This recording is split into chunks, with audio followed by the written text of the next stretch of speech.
namin ididemanda ang St. Luke's. Ang nagpakita ng drug test ay si BBM.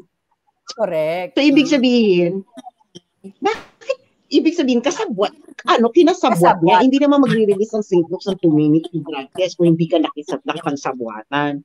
So, kaya, yun lang yun, na kasalanan ng St. Luke's sa 2 minutes lang yung drug test? Ha? Kaya nga, Laika, Sas, and Joey, ang challenge natin sa kanila, gawin ng Senado at Kongreso yung challenge natin na imbestigahan ito. Challenge na rin, sinabi niya rin ni Attorney Vic doon sa interview niya kahapon na kung gusto talaga ma-settle ni Marcos Jr. na ma-clear yung kanyang pangalan tungkol sa pulburo na ito, unang-una mag-test siya. At dapat, ang St. Luke's ang magpaliwanag. Bakit kami magpapile ng case? Andyan nga, kaya nga sumusweldo ang ating mga senador at mga kongresista dahil trabaho nila yan. Magpatawag in aid of legislation, chuchu. Bakit tayo? Wala man tayong power, alindog lang ang meron tayo, di ba? Paano mo mapapabangon ang komunidad mo, ang buong Pilipinas, kung kayo lang ang nagpa-party, kayo lang ang busog. Yung sa harap, ay sa labas, gutom. You know what I mean? So doon, actually April yun, hanggang sa, ayun na nga, bumalik ako nung inauguration. Ayun, nagkita pa pala kami ni Sas. Sas, alam mo yan, nung May 9, nandoon tayo sa secret counting place nila. At nakita din namin yon ni Sas. Kami nila Joe, nila Ellie, na wala pa, alas 8 pa. Actually, pagpasok namin doon, I think, mga 7 p.m. Si Sas kasi na-late siya eh. So, sobrang talagang nagpa-party na sila, inuman, the fact na liquor ban yun. Doon pa lang. Di ba, hindi na sila sumusunod sa batas. Liquor ban yun, mga palangga, kasi election time yun eh. So, nakita ko talaga na pinipilit kong kurutin yung sarili ko na parang, tama ba itong nakikita ko? Kaya nga dun sa vlog na yon, nung nandoon ako, doon na si Sas doon, sinasabi ko yun, napag-usapan din namin ni Sas yun, nasabi ko, naku, napapaligiran tayo ng oligarchs. Sabi ko pa nga sa vlog ko, bakit nandito tong mga to, bakit ganyan? Tapos minessage ako ng palangga ko na huwag kang magsalita ng mga oligarchs. Sabi niya, kapapanalo pa lang ni Kuting. Sabi ko, bakit hindi ba sila oligarchs? Di ba oligarchs sila? Sabi ko, ano ba sila? But anyway, yun yung mga pangyayari na kahit na paulit-ulitin naming ikwento dito ni Sas, lalo na magkasama kami, yun yung totoo, palangga.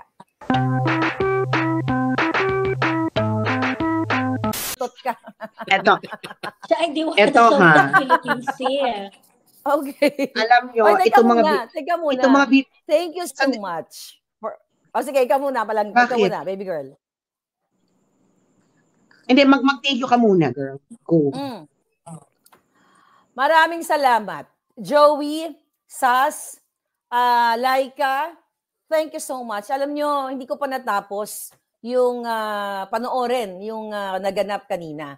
Actually, habang nagtitext ako kay Palangga, yung nagbigay sa akin ng link, ay naiiyak-iyak ako sa sobrang dami ng tao. Tapos, thank you din, Sas, sa message mo. You know what? Hindi lang to dahil sa ngangabels ko.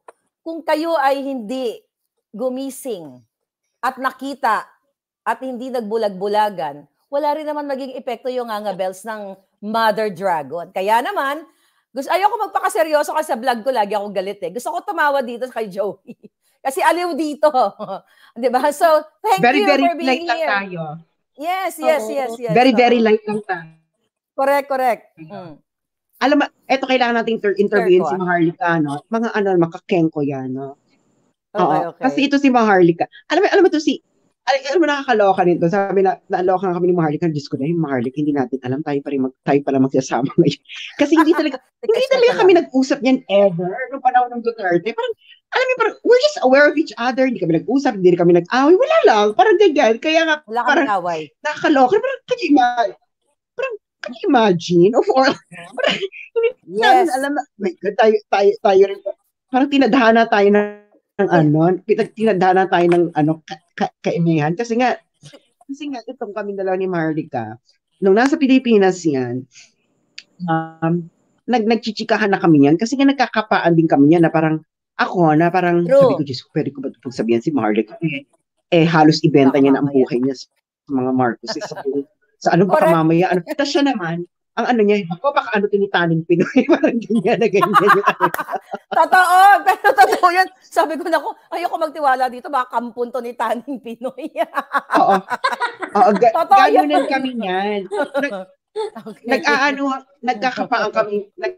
Nagkakapaan kaming ganyan. Actually, kahit si Mommy Pebbles, no? Siyempre kasi Nay Pebbles, umamin ka. Kasi ako unang pinagsabihin. Nasa Thailand lumalande. So, kahit nung nung umpisa niya, kasi si Pebbles, si Nay Pebbles, sa akin yung unang sinabi yung nila ni RJ, saka ni Lisa.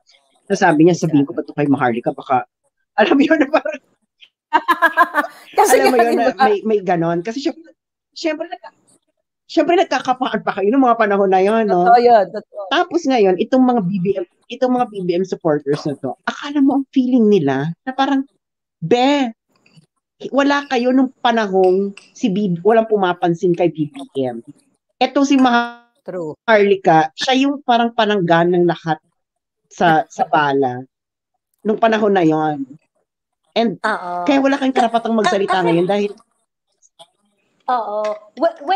kasi Maharlika was a BBM vlogger when everybody was a DDS vlogger.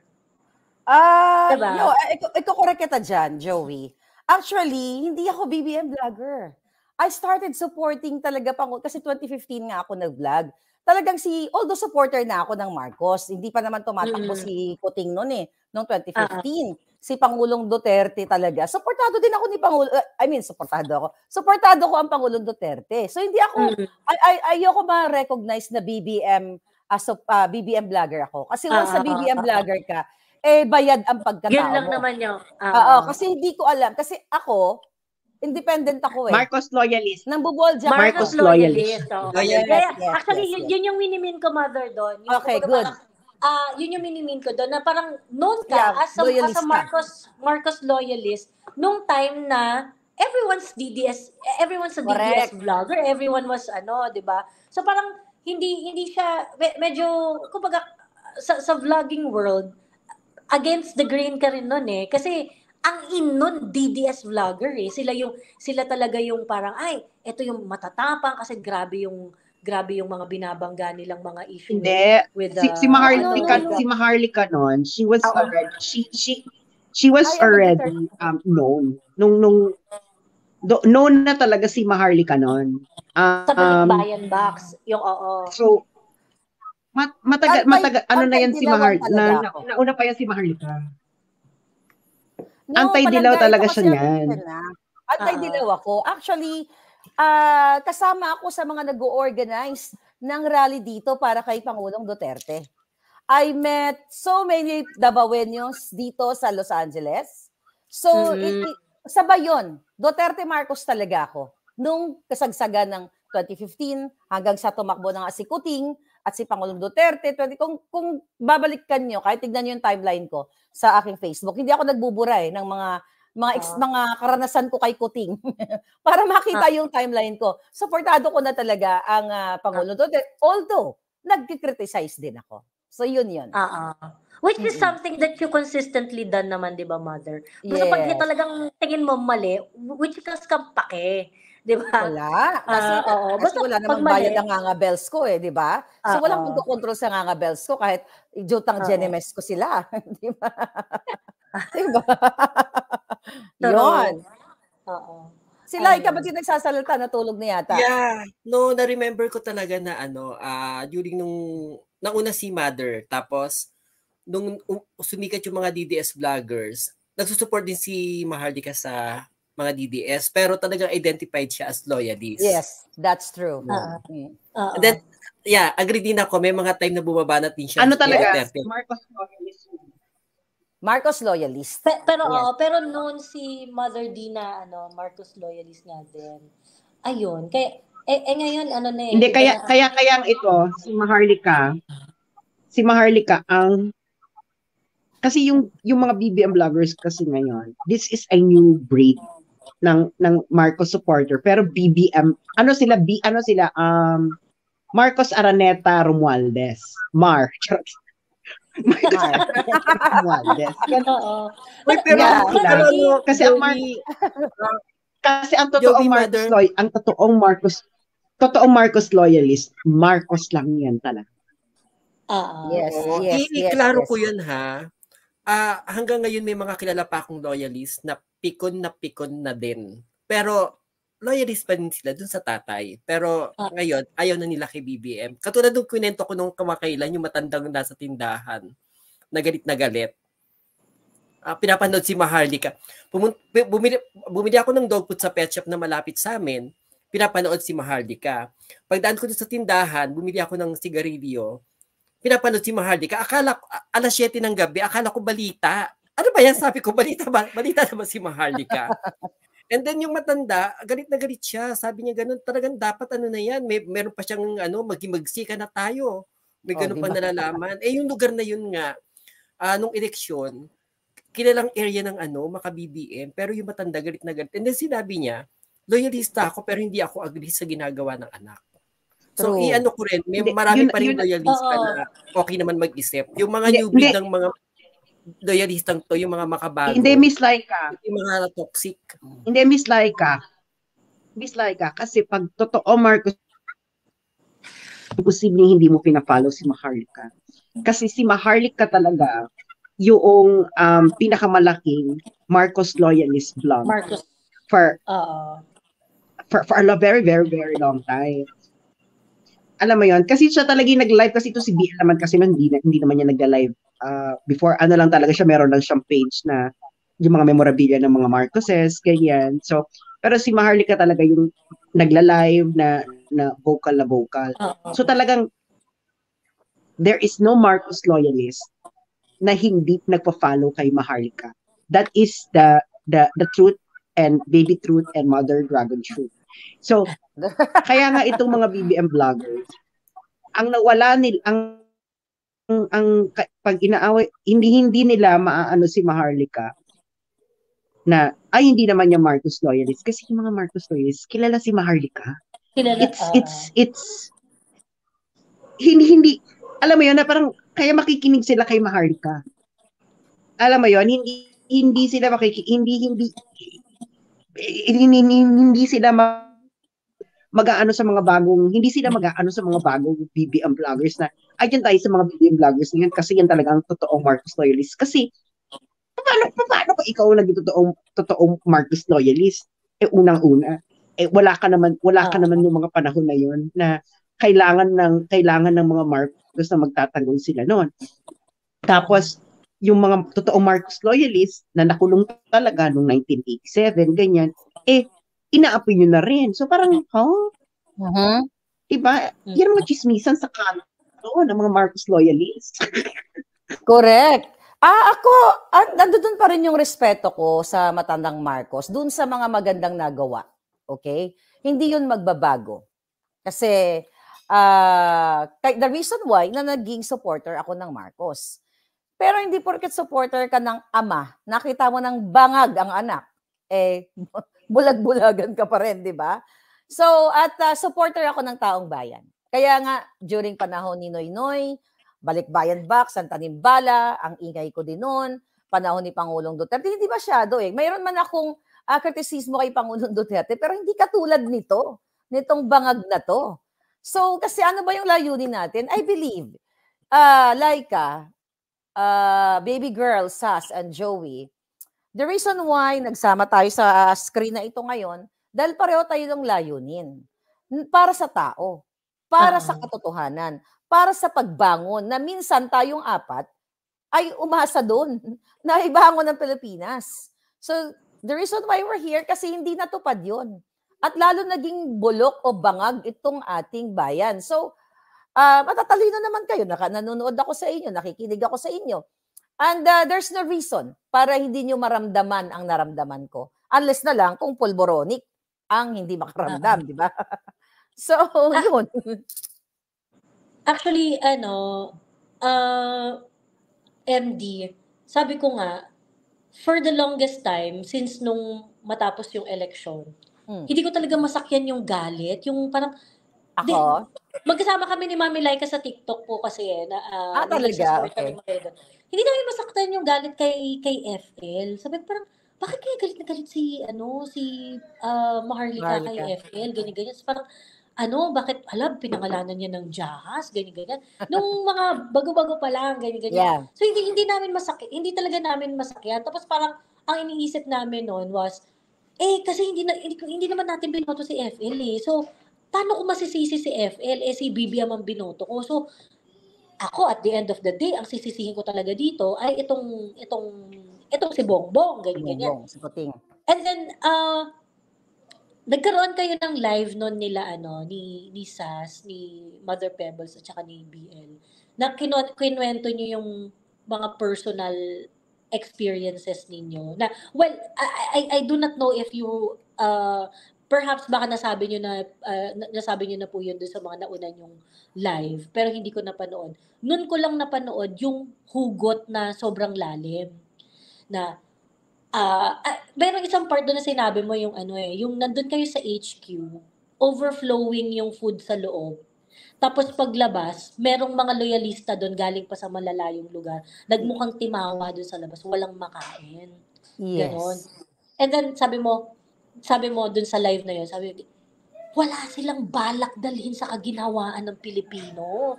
And I think that's exactly what we are seeing right now. Wala silang balak dalhin sa kaginhawaan ng mga Pilipino. And so, sabi ko nga, and then after that, nabubuo na, nahihinog na yung mga sinabi mo yung mga claims mo noon, nanggagaling, bukod dun sa mga nilalabas mong mga materials, na-validate ng external sources. Kaya sabi ko, grabe no, ngayon tuloy, parang pag nakikita ko kung ano yung budget na yung level ng budget niya.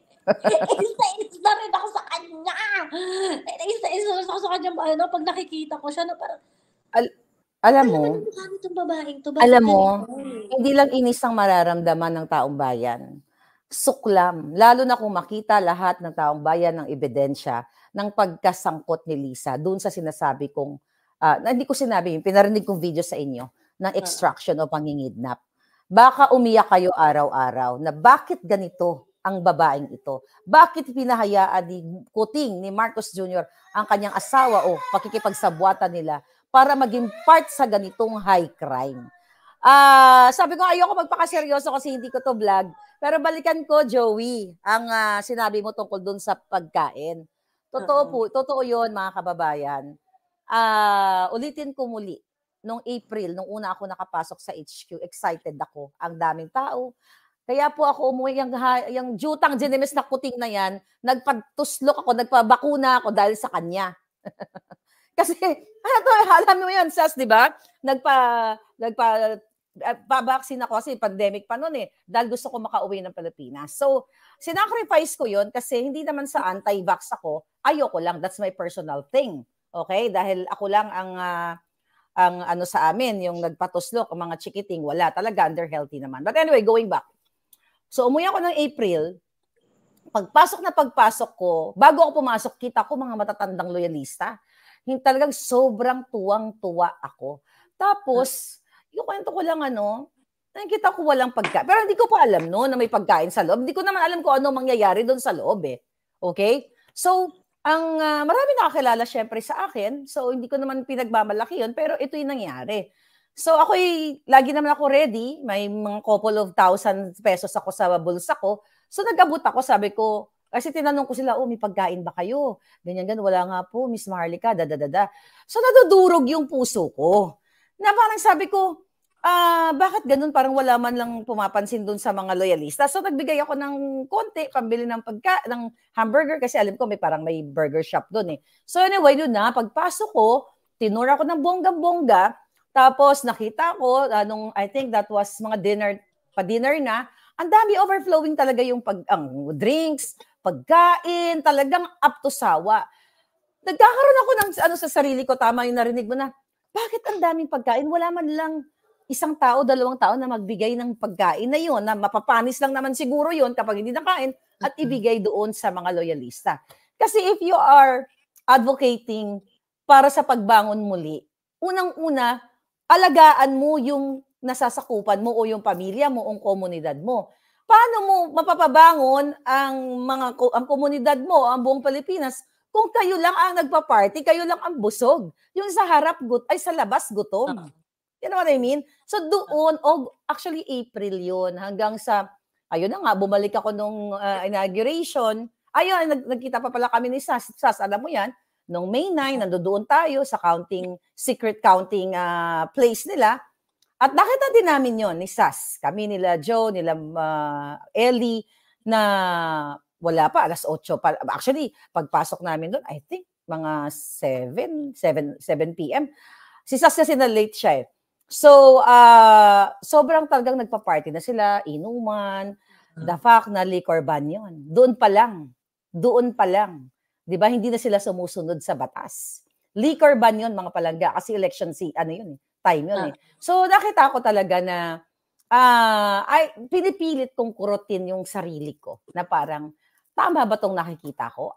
Kaya nga dun sa vlog na yon, nung nandoon ako, doon na si Sas doon, sinasabi ko yun, napag-usapan din namin ni Sas yun, nasabi ko, naku, napapaligiran tayo ng oligarchs. Sabi ko pa nga sa vlog ko, bakit nandito tong mga to, bakit ganyan? Tapos minessage ako ng palangga ko na huwag kang magsalita ng mga oligarchs. Sabi niya, kapapanalo pa lang ni Kuting. Sabi ko, bakit hindi ba sila oligarchs?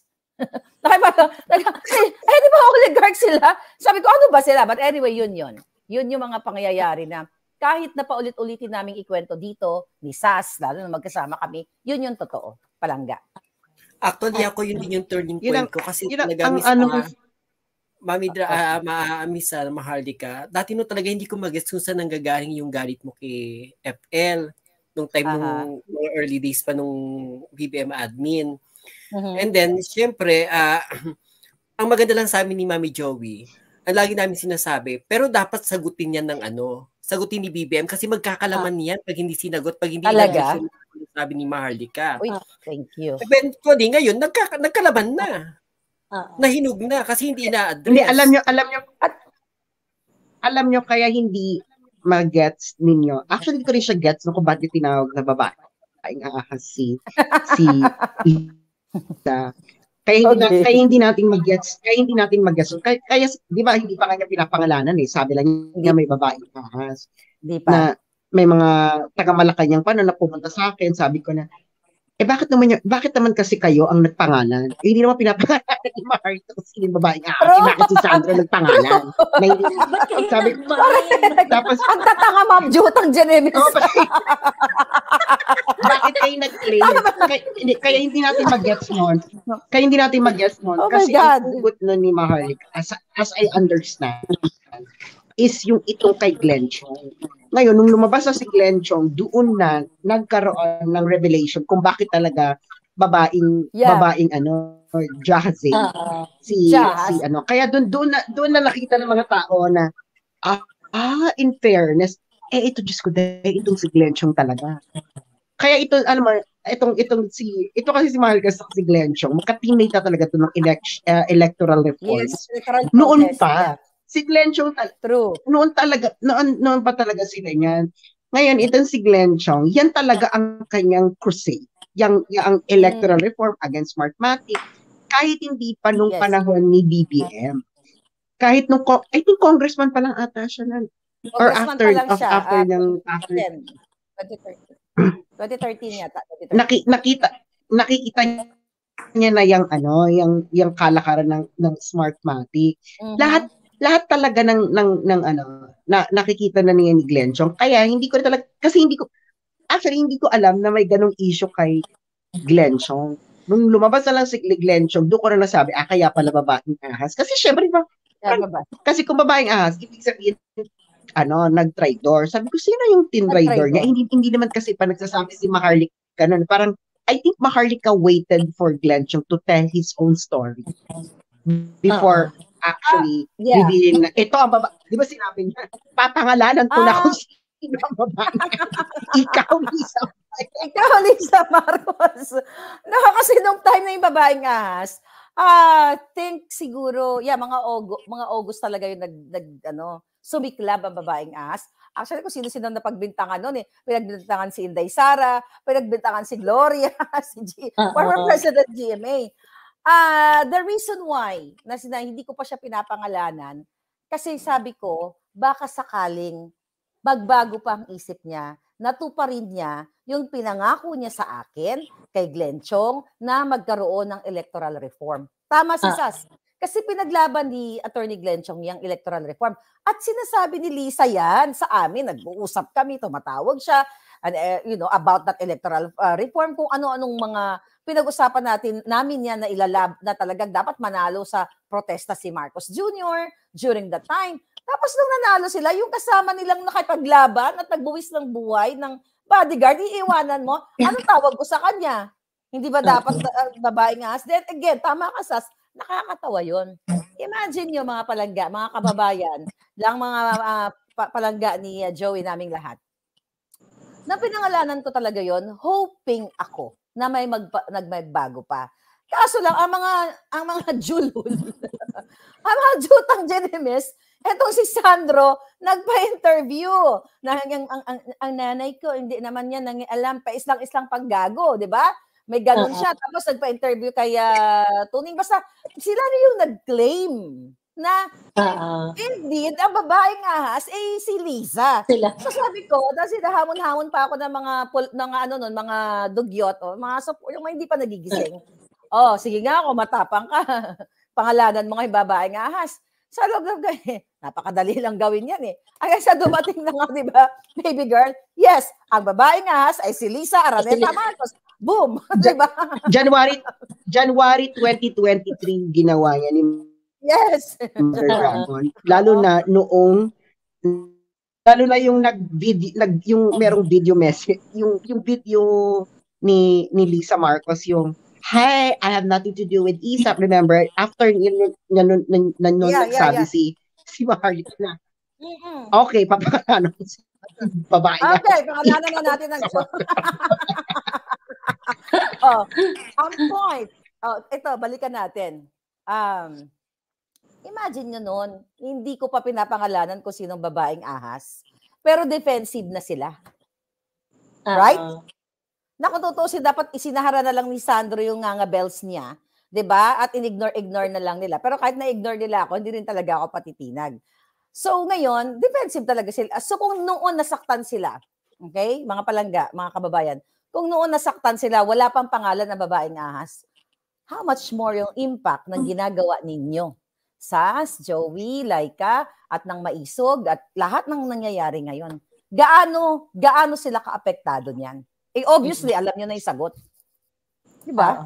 Yes. Hindi, ang nakakaloka kasi dito, parati nilang binabato kay Glenn Chong ay hindi nabigyan ng posisyon sa COMELEC. Ang tanungin ninyo, kayo mga BBM supporters, bakit nyo sinusuportahan noon ang laban ni BBM, laban sa Smartmatic?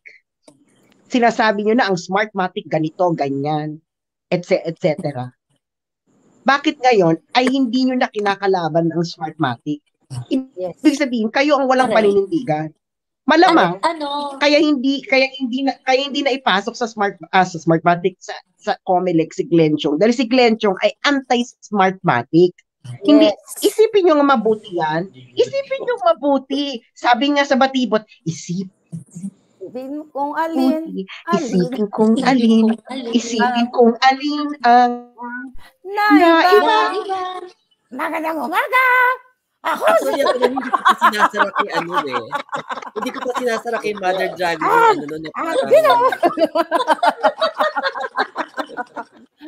alam mo, yung time na yun, hindi pa natin sinasara kay Mother Dragon. Kumbaga, kahit hindi natin maintindihan si Mother Dragon nun sa inis niya kay Lisa. Kasi because yung issue ni Vic Rodriguez, hindi natin bagets, bakit tinanggal si Vic Rodriguez? Tapos galit na galit sa kanya si TP. So parang may something talaga nakikialam tong asawang to. May missing link talaga nun, Mami. Yung hindi natin magets nun na kung bakit nangyayari yun. So, yun nga, so eventually, nagko-connect siya. I-address ko lang tong si Edna G. Sabi niya, si Maharlika, malakas manira, mga fake news naman. Si Glenn Chong, galit dahil hindi nabigyan ng position sa COMELEC, sayang nawala ang lisensya niya dahil sa paninira. Unang-una, Edna G, tatanga-tanga ka. Ang nawalan ng lisensya, si Gadon. Tanga ka. Hindi si Glenn Chong. Pag ikaw magtutural ka, galingan mo naman, Edna G. Letse ka. Baka Edna Gadon yan, Mi. Baka Edna Gadon siya. Hindi si Glenn Chong. Boba! Nakakaloka. Kaya gusto ko sa channel dito, merong Okrayan, moment.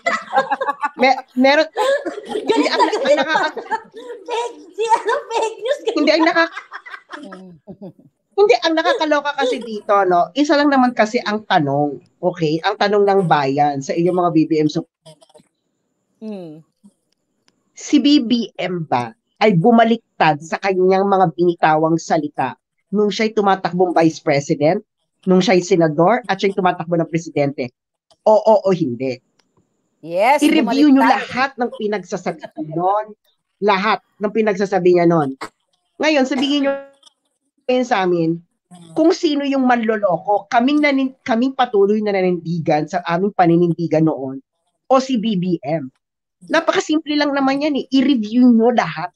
Ngayon, tanong nyo kung bakit nyo sinusuportahan yung taong itinapon niya ang kanyang paninindigan. Yun lang po. Alam niyo, maalala ko lang bigla, no? Kasi, of course, marami na ako nasagot kung bakit hindi ako bumaliktad. Okay? Walang bumaliktad. Si Marcos Jr. ang bumaliktad. Nagbago. Nagbago. Noong July, bago ako bumalik, July of 2022, bago ako bumalik ng Amerika, na-invite ako dun sa Made in Malacanang premiere night ni Direk Darrell. I think that was July 27, kung tama ang pagkakatanda ko. Ang balik ko noon sa Amerika is mga July 22, so hindi naabutin. So kung a-attend ako, dapat mag-extend ako. Bigla ko lang naalala. Nung nasa hotel ako, nung in-appoint na itong si Mel Robles sa PCSO, actually, nagnangabels na ako doon. Nasa Pilipinas pa lang ako. Nagbunga nga na ako doon. Tapos, nasabi ko doon na bakit ito ang ina-appoint nila ang mga may bahid ng korupsyon. At alam naman natin na si Robles ay may history ng pangangamkam sa LRTA during panahon ng, I think that was GMA. Ngayon, mga kababayan, so nakakaramdam na ako ng something na hindi na talaga maganda ang pagpupwesto sa mga posisyon. So, sabi nga ng isang palangga ko, sabi niya, parang maghunos dili ka muna. Sabi niya, nasa loob ka pa, parang nandito pa tayo, sabi ganun, sa Pilipinas, baka pagurgur ka. Hindi, as in, I swear to God, may ganun na pong conversation ng July. Hindi ko pa to nakita, yung panggigipit nila. Hindi ko inaisip na pwede nilang gawin itong panggigipit lang kay Governor Hubayib. Sa lahat ng mga ginipit nila. Hindi ko to nakita eh. Parang yung time na yon, sabi ko, hindi, magsasalita ako kung anong gusto kong sabihin sa mga ina-appoint nila. Nasa Pilipinas pa ako nun.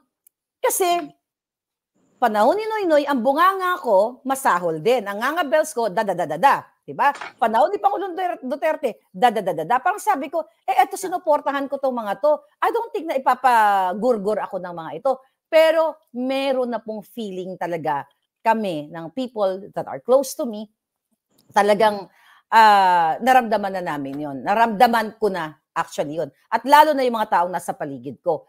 Kaya nga, supposedly, attend ako na nagpapa-extend ako. Alam nyo ba, night yung flight namin, siguro sabihin natin 7 ng gabi or 8, ganyan. Di ba, pwede mo pa baguhin yung flight mo. So, during noon time, nagko-contemplate ako, sabi ko, mag-i-extend ba ako para umattend sa Made in Malacanang para suportahan si Amy Marcos at si Darrell? Kasi, supporter talaga ako eh.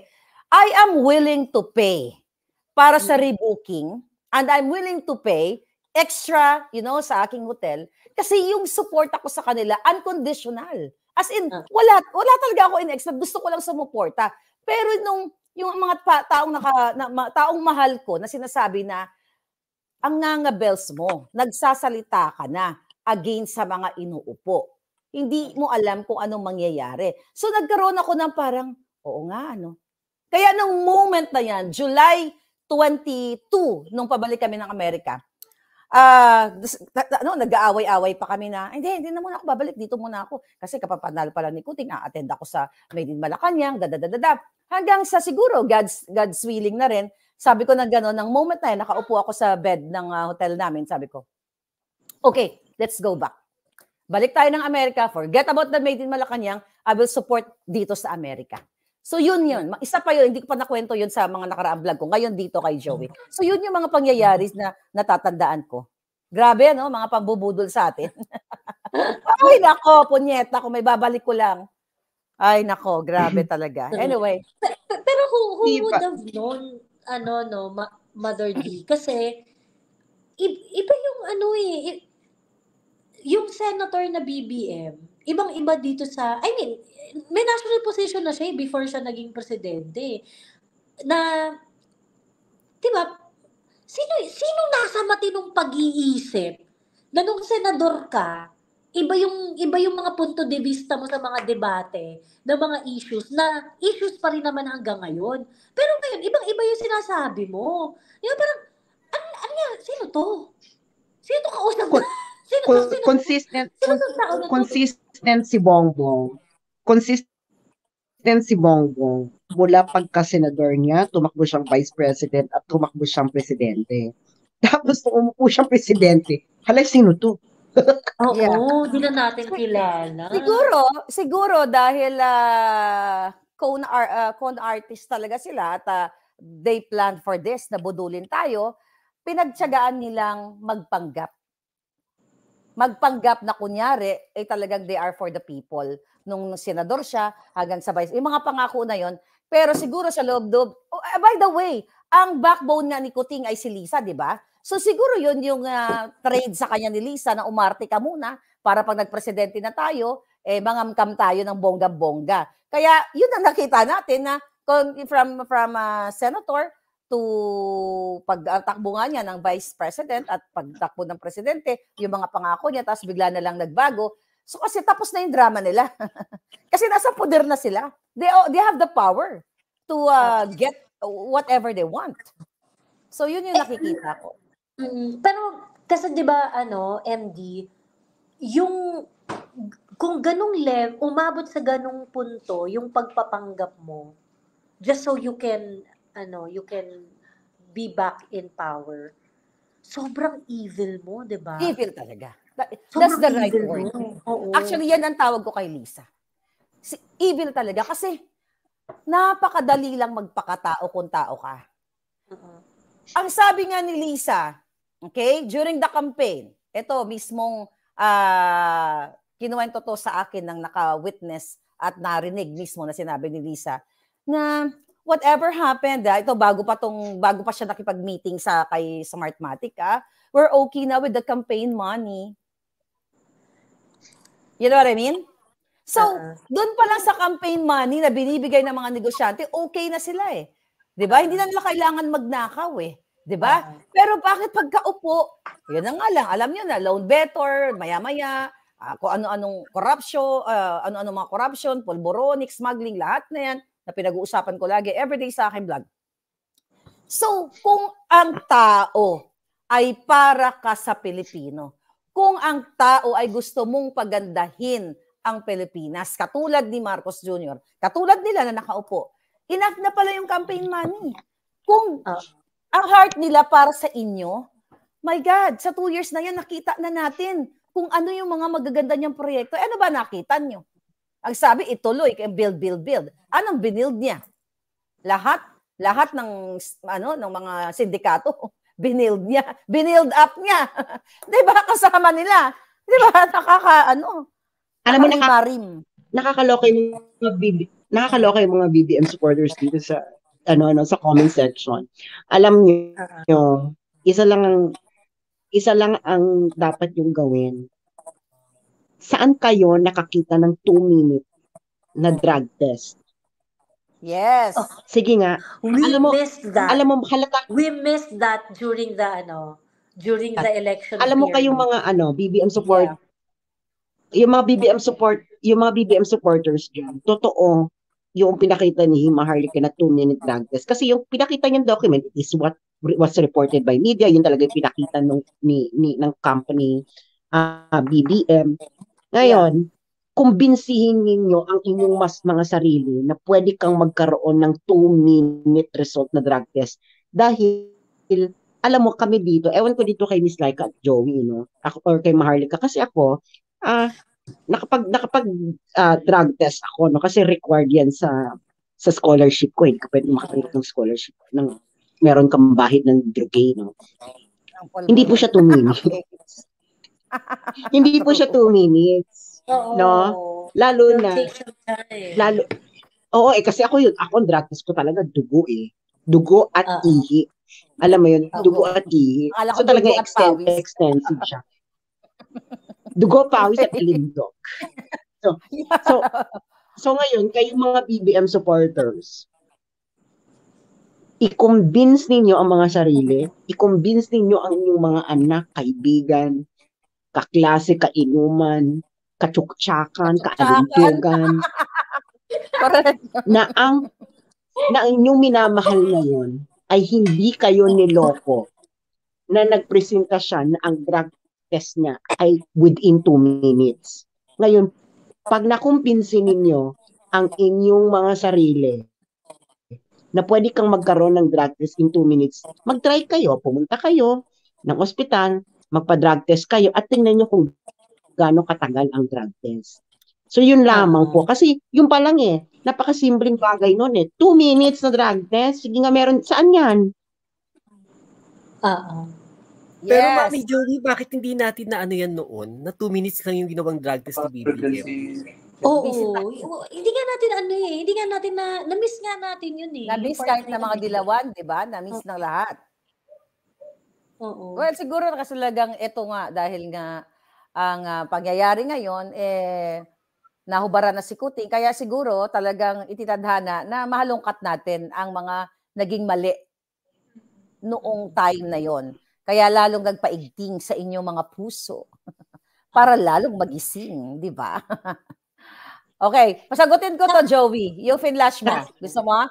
Puro hearsay lang yan. Ang alindog ko daw. Provide mo ng evidence, then go to court. Alam mo, palangga, actually ayoko nang aaway ng mga palangga minsan kasi gusto kong magising yung mga neurons nila. Alam mo, challenge ko na nga si Kuting. Bakit ako pupunta sa korte? 'Di ba? Ako ang nag-aakusa. Bakit ako pupunta sa korte? Sila, 'di ba? Depende lang yung sarili nila.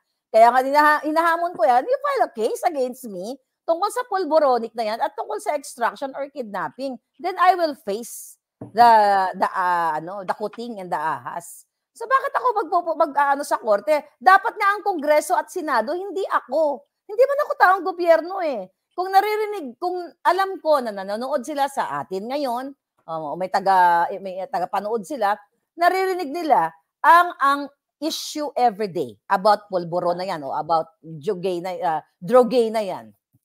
Okay? Lahat ng issue naririnig nila, bakit ako pupunta sa korte?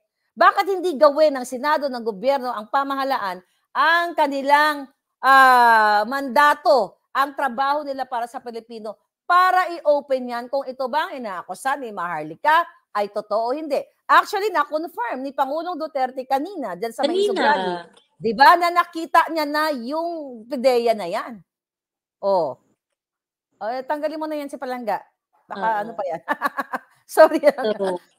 Okay, go. Actually, may umakyat dito sa live before ni Mami Joey, taga-Palasyo din. Kahit siya nakita na rin daw niya yung dokumento na pinakita mo. Napanood ko yun. Yung vlog yung yun. Hindi nakakaloka dito nga na parang kita mo yung mga BBM supporters dito, sabi niya, ang St. Luke's ang tanungin niyo, sabi niya ganyan. Tapos meron pa isa, advance na ang tech. Putang ina, wala pa pong 2 minutes drug test. Kahit Ang advance bobo mo naman, halatang hindi pa nagpapadrug test ito ever. No? Yung mga nagko-comment. Actually, kahit urine Ayan, test si na huwag na Maharlika tayo nurse pumunta yan. sa pulburon test. Yeah, actually, sa urine test pa lang pag-collect pa lang ng specimen. Sa pag-collect pa lang, documentation, hindi 2 minutes, di ba? I mean, for sure, lahat kayo nakapag-urine test na. Huwag na tayo pumunta doon sa Drogay o sa pulburon. Sa urine test na lang tayo. Hindi, walang 2 minutes na urine test. How much more itong sensitive na pulburon na ito? So, yan ang dapat buksan ng isipan ng mga pulburo. Ito naman to mga palangga ko. Ang question ko nga lagi sa kanila, simula ba nang umupo si Marcos Jr., gumanda ba buhay nyo? Bumaba ba ang presyo ng bilihin? Naging peaceful ba ang inyong mga barangay? Maharlika, gumanda ang buhay nila kasi nakapag-drogay na ulit sila. Bumalik na ng kita. Diba? Ito, kita mo isa dito, adik, sabi, ang St. Luke's ang idemanda nyo. Bakit namin ididemanda ang St. Luke's? Ang nagpakita ng drug test si BBM. Correct. So, ibig sabihin, kasabwat, kinasabwat niya, hindi naman magre-release ng St. Luke's ng 2 minutes to drug test kung hindi ka nakipagsabwatan. So, yun lang yun, na kasalanan ng St. Luke's sa 2 minutes lang yung drug test? Ha?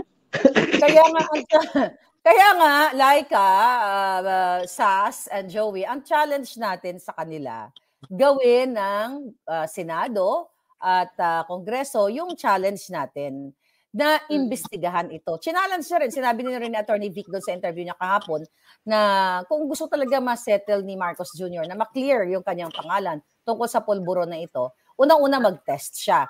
At dapat, ang St. Luke's ang magpaliwanag. Bakit kami magpapile ng case? Andyan nga, kaya nga sumusweldo ang ating mga senador at mga kongresista dahil trabaho nila yan. Magpatawag in aid of legislation, chuchu. Bakit tayo? Wala man tayong power. Alindog lang ang meron tayo, di ba? So, yun ang intindihin ninyo. Sinasayang nila yung pera dyan sa mga kadyutahan, na mga hiring-hiring. Pero ito'y napaka-importante dahil ang nasasangkot dito ay ang presidente niyong puting. So, please lang, yung mga neurons nyo, paganahin nyo, mga hitad. Sabi ni Eileen Lacaba, you limit your argument to your own drug test experience. How long ago was your drug test? Hindi, Eileen. Yung question mo. My drug test. Mali yung question mo. Sasagutin ko siya. My drug test was last year. Because required siya sa scholarship na natanggap ko. Hindi ka pwedeng makatanggap ng scholarship na ikaw ay addict. So, kaya alam ko, at ako ay nagpa-drug test sa Makati Med. Ayun, ngayon ikaw, Eileen Lacaba. Ikaw, sagutin mo rin yung tanong namin, ikaw kailan ka nagpa-drug test? At saka, sagutin mo kung ano yung justifiable yung justifiable explanation, reasonable explanation kung bakit 2 minutes lang yung pagproseso ng drug test. How are you going to defend that, Eileen? Sagutin mo, Eileen Lacaba. Baka sakali magising natin si Eileen. Diba? I hope hindi siya. Eileen, sagutin mo. Sagutin mo. Sige, hindi ka namin naawayin. Love ka namin. Baka naman meron siyang rason. Baka may rason siya na 2 minutes lang. Baka hindi natin alam. Alam mo, si Maharlika ay nurse. si Maharlika ay nurse, alam niya ang ganito mga procedures, no? Ano to, nasa health, si Maharlika. So, hindi mo siya pwedeng paikot-ikutin dyan. Si Maharlika. Ngayon, ikaw, Eileen, kung mayroon kang... ano bang alam mo, Eileen, tungkol sa drug test? Nakapagpa-drug test ka na ba? Baka mas marami siyang alam na bagong technology na hindi natin alam. Sige nga, go. Sabi ni Eileen, COVID testing take longer before but now can be faster. Meron ba tayong gano'n na parang 2-minute drug test tapos in-administer pa ng St. Luke's? 'Di ba? Kasi yung mabilis na drug test ngayon ng COVID, self-administered na nga lang yun eh. Yeah, parang pregnancy test. 2 minutes, St. Luke's pa yung nag-administer, Eileen.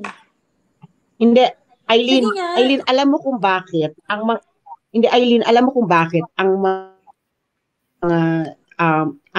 ang COVID ay ay pwedeng maging faster ang testing. Alam mo kung bakit ay lilakaban na teacher ka pa naman daw, napakabobo mo, hindi mo alam ang pinagsasabi mo.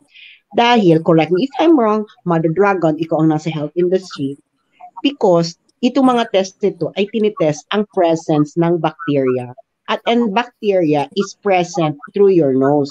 Ang drugay po, Eileen, ito po ay nakikita sa dugo, sa ihi, at sa hair follicle.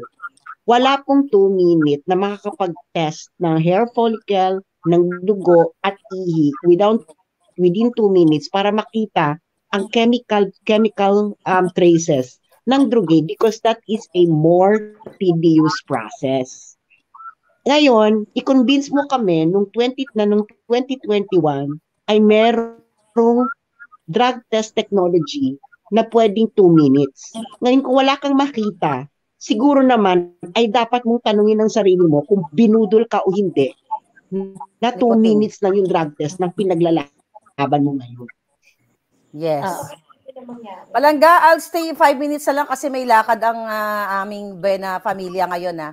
Sige, go tayo. Sure. Okay. But again, okay, may tanong, may ano pa? May point ka doon, Joey?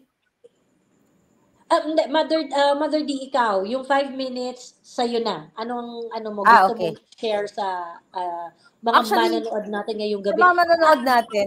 Okay, go ahead. Go ahead. Sorry. General reaction mo, Mother D, if there's something else that you want to add, so napaka-successful na maisog rally sa Tagum City. Alam nyo, ulitin ko, naiyak ako pagising ko sa sobrang dami ng tao. Nung bago ako umakyat dito, napanood ko na si Baste, manang-man talaga sa tatay niya. Then, na kay Bibot Alvarez na ako. Part ng sinabi ni Pangulong Duterte, napanood ko. I'm so grateful sa inyong lahat. Kasi hindi naman, sabi nga ni Palangga, basahin ko Sasa, yung napaka-short pero striking at naging emotional ako pagising ko. Ito yung ni Sas, message sa akin. Yung sabi ni Palangga sa akin, the Filipino people will thank you one day. At ang sagot ko sa kanya, naiyak ako, sabi ko, no, sa ating lahat. Hindi naman to single effort lang eh. Kung kayo ay nanahimik, kung kayo ay nagbulag-bulagan, hindi magiging successful yung bunganga ko. Kasi nakita ninyo, sabi nyo nga kanina, na hindi nyo alam kung anong hugot ko, right? Pero as time goes by, nakita ninyo kung bakit. And now, sa magto 2 years na nga itong sikuting, lalo tayong dumadami. Kaya, kung pwede lang ako mag-iyak sa harap ninyo, but I'm not gonna do that. Kasi baka magiging crying baby ang eksena ng live ninyo. But, grateful ako na sobrang dami ng taong nagigising. And I'm looking forward na pagdating natin sa Maynila, tapos na ang mga bangag. I'm really looking forward. Tapusin na natin yung mga bangag. Kasi kanina, habang nasa lamesa ako, makikipagtsikahan ako din sa loob ng bahay, sabi ko, you know what? Kapag natapos na itong mga bangag na ito, at let's say for example, which is ang line of succession naman, si Inday Sara, hindi ako titigil. Sisingilin ko si Inday naman, ngayon ang sisingilin ko. Paano ko sisingilin si Inday? Sabihin ko kay Inday, ngayon pa lang, bago pa siya maupo, Inday, panagutin mo ang lahat ng pakawatan, lahat ng ninakaw nila, ibalik nila. Panagutin, ipakulong, kasuhan itong mga bangag na ito.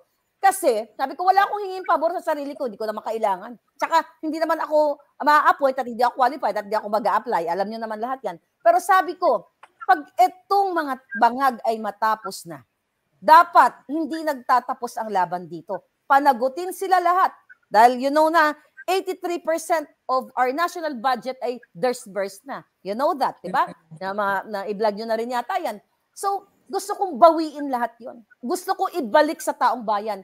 Yung mga loan bettors sa PCSO, gusto kong bawiin natin yon para ilagay ang pondong yun para sa mga taong pinahirapan ni Marcos Jr. at ng kanya mga kasabwat.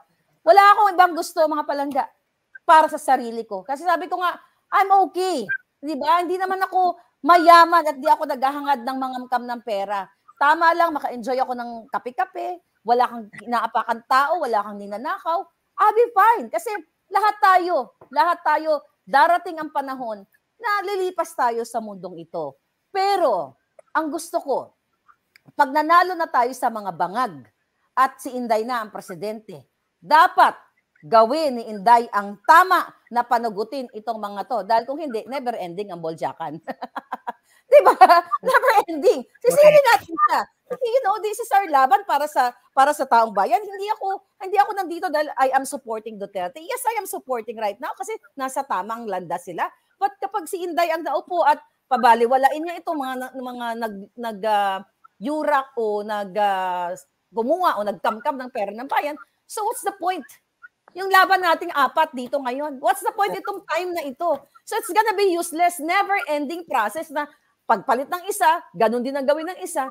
Kaya, it's good na we're here. We will stand for what is right. Babantayan natin kung sino pa man ang mga susunod. Yun lang, mga palangga. Thank you so much. Keep fighting. Okay? Grateful ako talaga sa inyong lahat. Thank you, Mother. Salamat Thank you, Mother Mother Dragon. Dear. Thank you, Mother Dear. Thank you for having so much balls. Bye. Bye. Salamat Mother Bye. Dragon. At wag matahimik kasi dinided mga yun yung expose mo yung letter ng agent. Huwag ka mag-alala. Hindi tayo titigil. Ang dali namang imbestigahan nun. Pwede mong hanapin yung deputy na pwede mong kausapin si Maria, pero dead ma sila kasi mukhang totoo. Huwag kayo mag-alala. Nasa exciting part na tayo. Darating tayo dyan ng bonggang-bongga, okay? Basta darating tayo dyan. Thank you. You guys take care.